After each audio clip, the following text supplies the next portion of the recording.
Olá, gostaria de falar um pouquinho sobre uma demanda que aparece bastante na clínica e talvez alguém se identifique.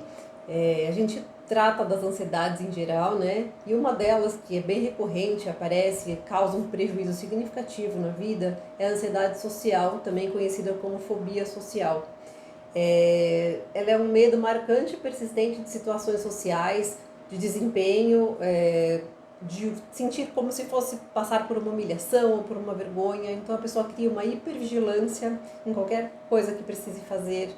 Pensamentos negativos são muito marcantes e principalmente um auto-julgamento negativo. E da mesma forma que você tem esse pensamento negativo em relação a si, você acredita que as outras pessoas também têm aquele mesmo julgamento negativo. E assim, muitas vezes é só você que está pensando daquela maneira. E assim que a gente tem situações que a gente vai fazer uma palestra, você vai gaguejar, não vai ser tão assertivo na hora de falar, e tá tudo bem, porque todo mundo falha, todo mundo erra. Mas esse medo persistente, esse auto-julgamento faz com que as pessoas esquivem, elas evitem fazer determinadas coisas para não ter que passar por esse tipo de ansiedade. Só que toda vez que a gente evita, o que acontece? Os nossos medos, tudo que a gente teme, piora, porque é como se a gente não fosse suportar se aquilo fosse aguentar. Por exemplo, se a pessoa gaguejar ou se ela ficar vermelha na hora da apresentação, é como se ela não fosse conseguir passar por isso. Mas à medida que você faz, que você consegue dar esse primeiro passo, aí você acaba conseguindo melhorar em determinados pontos e perceber que não foi assim tão ruim, né?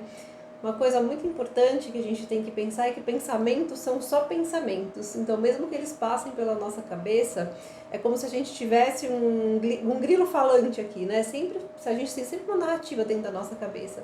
Não quer dizer que tudo que passa por ela é verdade. Então, assim, às vezes o auto-julgamento é seu, não quer dizer que todas as pessoas vão te julgar daquela maneira. Isso, se a gente conseguir distanciar um pouquinho desses pensamentos que passam, né? Tipo, ele é um pensamento, mas vamos ver como acontece na prática. A gente começa a lidar um pouquinho com esses pensamentos difíceis, complicados que tem na ansiedade social. Há casos mais graves que as pessoas precisam entrar com medicação, terapia, que é sempre importante, né? Mas principalmente observar, assim, uma coisa prática que a gente pode fazer a princípio é observar esses pensamentos, perceber que às vezes é só a gente, nossa, todo mundo tá me achando feio, todo mundo tá me achando sem graça, todo mundo tá achando que eu não sei falar. Às vezes é só você pensando assim, as outras pessoas não estão. Então esse enfoque no negativo faz com que isso piore. Eu não vou me expor, já que todo mundo vai achar coisas muito ruins de mim, eu não vou me expor. E aí você acaba evitando e aí você não vive. E toda vez que a gente evita de viver, né, os medos aumentam. Então assim, como que a gente traz, né, mais vida pra gente? É vivendo mesmo, é tentando, é errando, perdendo medo de errar. Mas é só uma pincelada aí pra gente falar um pouquinho da ansiedade social e a gente depois pode trazer até mais situações, mais coisas para vocês entenderem um pouquinho melhor. Mas como é uma demanda muito recorrente, eu achei bacana comentar um pouquinho.